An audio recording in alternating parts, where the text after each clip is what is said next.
কেতিয়াও অহংকাৰ নকৰিবা সদায় মাটিৰ মানুহ মাটিত থাকিবা তোমালোকে আজি ইয়াত পঢ়ি আছা কালি ভাল ভাল চাকৰি পাবা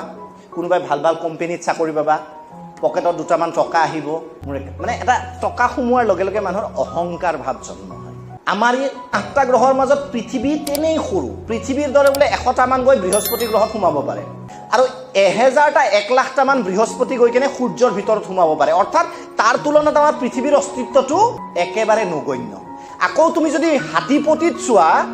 আমাৰ সূৰ্যটো এটা ধূলিকণাৰ নিচিনা বেলেগ সূৰ্যৰ তুলনাত মহাকাশত আমি এটা ধূলিৰ ওপৰত উপঙি আছো তাৰ পিছত যদি আমাৰ হাতত কোটি টকা আহে আমাৰ ব্যক্তিত্বই সলনি হৈ যায় যিকোনো কাম কৰা সদায় ভাবিবা মই যোৰহাটৰ অমুকৰ বাসিন্দা